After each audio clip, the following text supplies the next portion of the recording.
with the respect that we're going to do this in the own privacy of our own sanctuary first. And we're going to rationalize our thoughts, and we're going to talk to one another with civility, and we're going to cultivate each other's minds by asking the proper question. Don't give me some random emotional statement because that's how you feel. A feeling is just an emotion. That's what a feeling is. It's just an emotion. Well, I'm going to tell you how I feel. Well, I'm going to tell you how I feel. That's just an emotion. I'm talking about, don't tell me how you feel. Tell me how you think. That's what we're alluding to. And that's why this particular room cannot be misunderstood or misrepresented. We have to get back to the basics and the fundamentals when it comes to the main bedroom in the house. Nobody, when company come over, I've seen people, and I've been to houses where people would show me, their master bedroom. I knew I was gonna slip up and say that, Tim. I'm trying to still get away from the master bedroom. The primary, to be politically correct, but to get into the primary or the main bedroom of the house, people will show you their bedroom. No, you have company coming over. Yeah, you're welcome to see the living room. You're welcome to see the dining room. I'll show you the game room. I'll show you the movie room. But my bedroom, my main bedroom where I sleep at, I don't even have to be married to go into a bedroom that I sleep in. See, we need to have more respect, self-respect for one another. But I'm definitely not going to invite some company over and I'm going to show them my entire bedroom where me and my wife sleep at. Are you kidding me? And you have people that does this. You know why they do it? For the main reason they got to show. They just got to be ostentatious. They got to just show it all.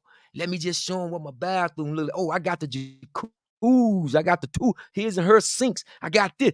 No, that's where it goes all wrong at, because that's your sanctuary. That's your sanctuary. So, Tim, you go ahead and speak to that.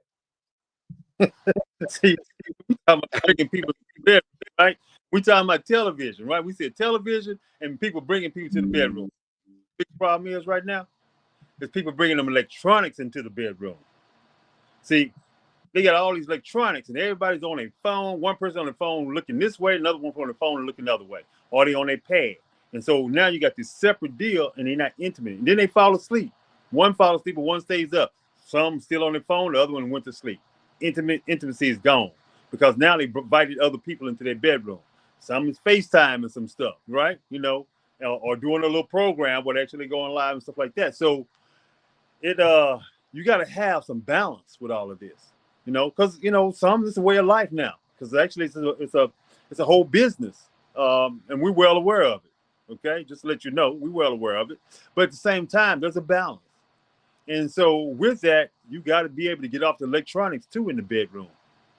So if you're Right. in the bedroom, you got to reconnect with that as well too. So that's inviting every other thing that's on electronics into your bedroom, except for your person you right next to. They right next to you. You don't see them. Only thing you see is electronics. That little light in your face. The lights are out and little lights in your face, and your electronics the whole night. They're not there. So we all have that. We all play a part in that area.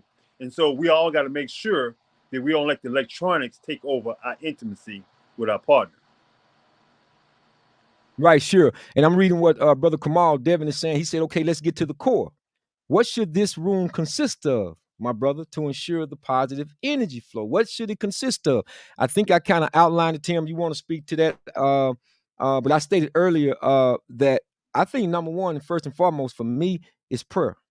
If we're talking about making sure the energy is flowing positively, prayer. Because what they say, prayer what? Changes things.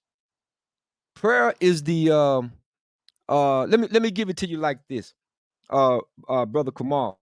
If there was a pond, if there was a pond outside of your house and you washed in that pond daily, 5 times a day, would you not be clean? You can chat that out, yes or no. Would you not be clean? If you had a pond or a river and you dipped in that ocean or that river or that pond and washed 5 times a day, would you not be clean?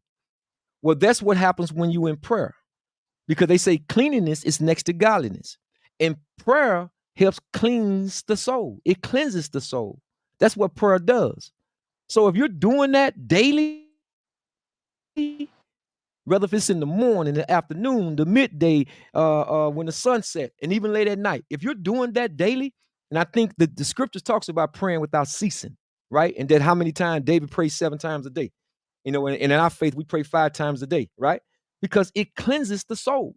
It cleanses the soul. So sure, if your soul is right, and I'm telling you, just off of the history and experiences that I've already encountered, it just relieves you. Everything that was mind-boggling, everything that was loading your thoughts, man, I'm telling you, when you bow down to something that's greater than yourself, when you bow down to something that's much bigger than yourself, man, you come back up from prayer, and it's like everything has it's just gone. There's a burden that's been lifted off the mind. So now your frequency is a lot clearer. There's no static in your frequency. It's a lot clearer now, Instagram. It's a lot clearer now, YouTube. It's a lot clearer now, Facebook. And if you're static, as you dialed in to the energy of the soul, if that's clear, if there's no more static, I guarantee your communication is going to be a lot clearer. Your internet service is going to be a lot clearer. Your website of the soul is going to be a lot clearer. And you'll be able to think better and function better and communicate better with that individual standing in front of you. Because again, when we're talking about the main bedroom, I think if you're going to take her to the side because you can sense an emotional or some type of conniption, or she's been becoming more volatile, if you will, and you're sensing this coming on because you know your woman, you know your man, you sense this, and you take the time. I said, you know what?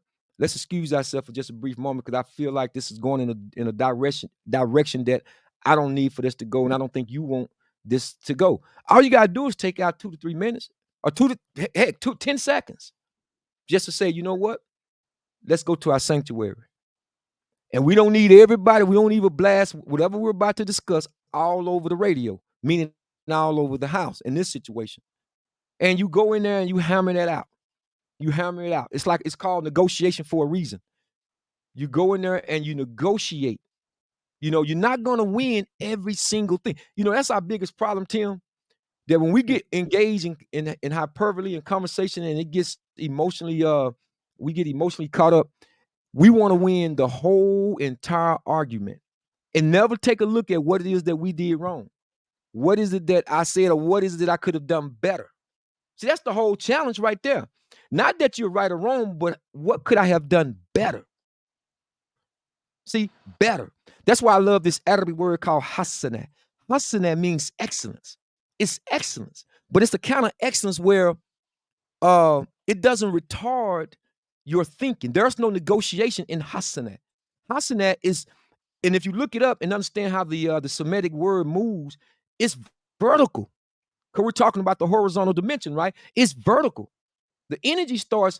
See, when if it's at the material level, meaning the soul of your foot is spelled SOLE. But then there's the other soul, the SOUL.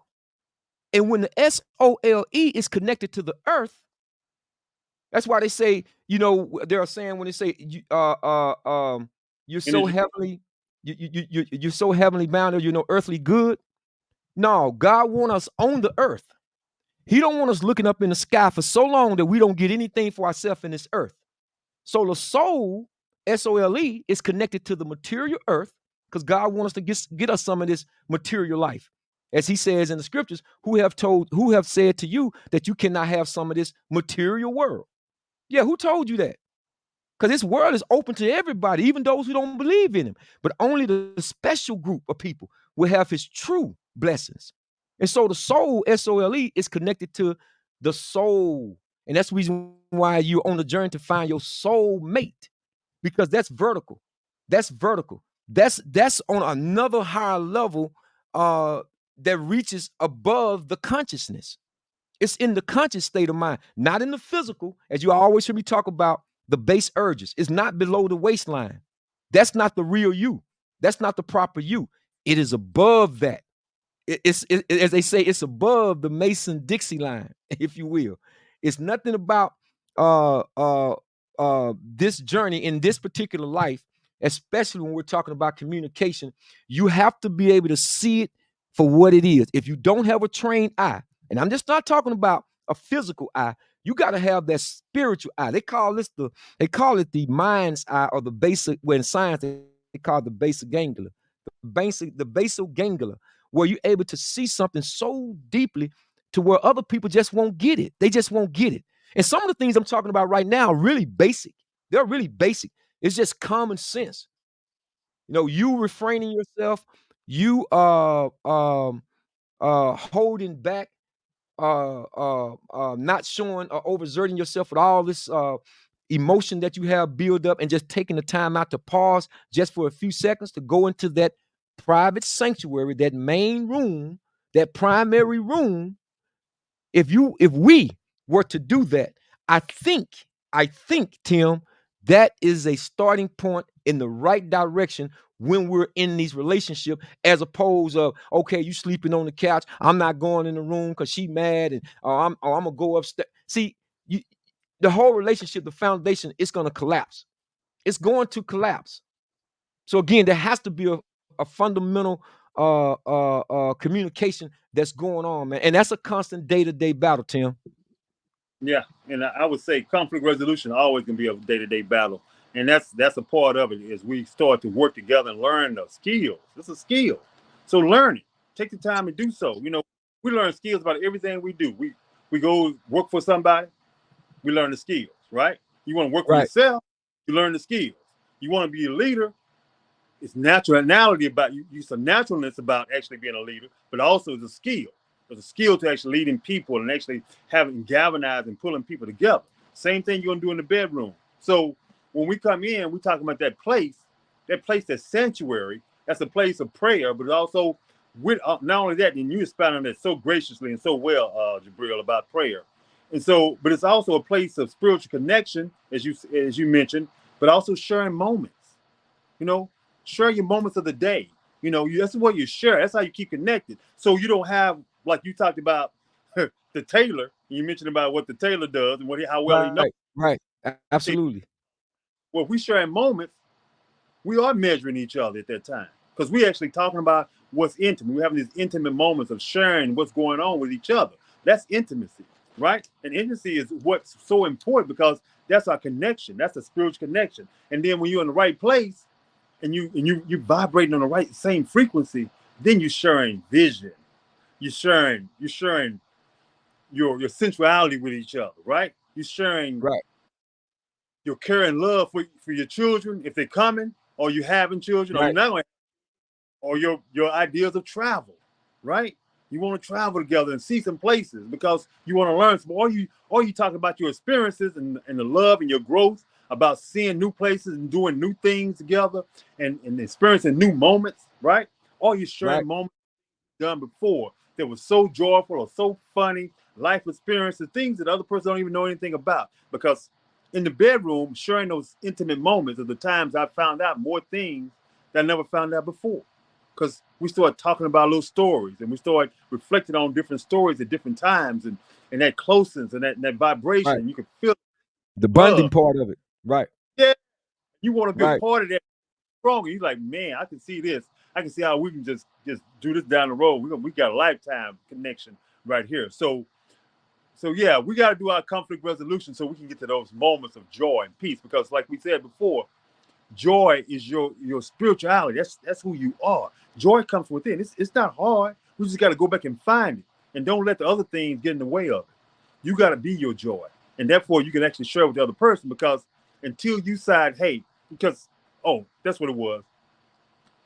When we talk about accountability starts with yourself. The buck stops here. So I am also not only that I'm accountable, but I make sure that actually only thing I can control is my actions and my reactions, right? My actions and my reaction. That's what I have control over. And so in that, when we speaking to each other and we showing each other what's going on, you got to be careful what you show another person. Your reactions are important because you want to pull that person to love you more.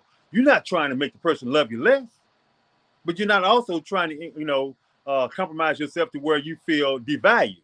So there's a medium in that, and there's a skill level in that. So you want to make sure you value, but you want to make sure you protect the person you say you love the most, because you married them because you love them the most. So protect them with your love and your care and the way you consider them in your conversation.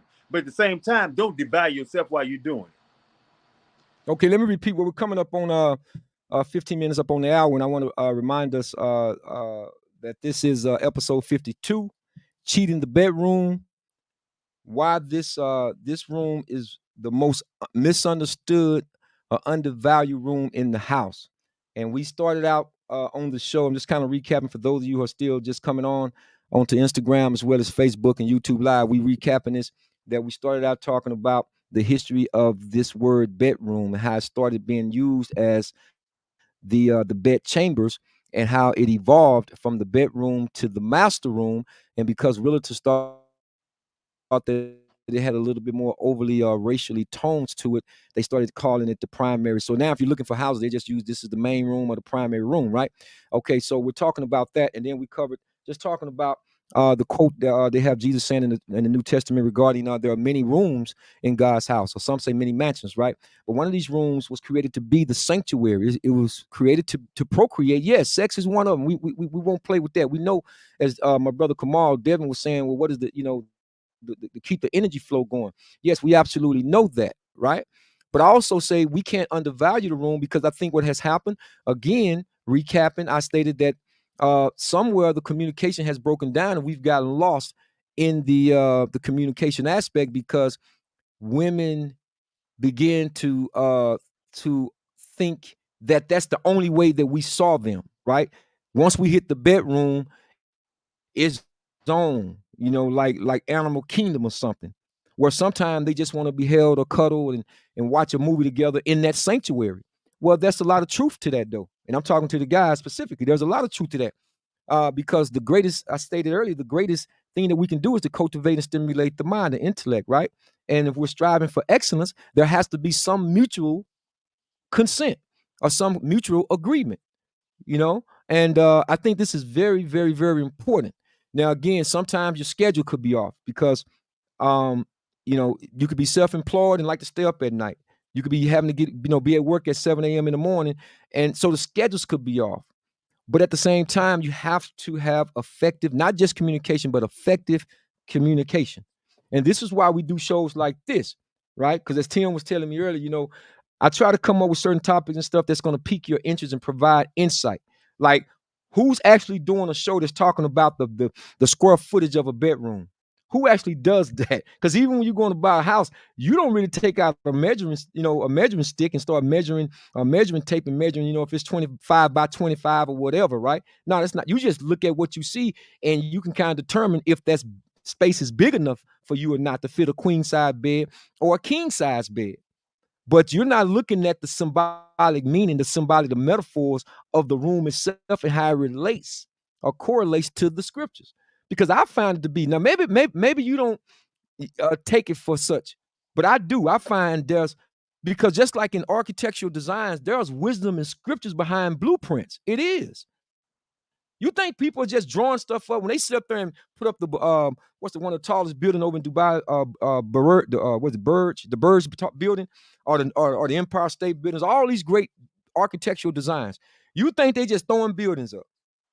Huh? Go ahead, I'll wait.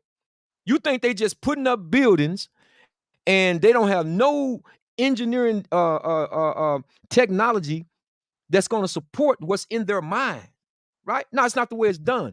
So there's a lot of wisdom that goes into that. That's why I said, when I research this information, well, what is the legal laws? Because I'm looking at not just in the state of Texas, but outside the state of Texas.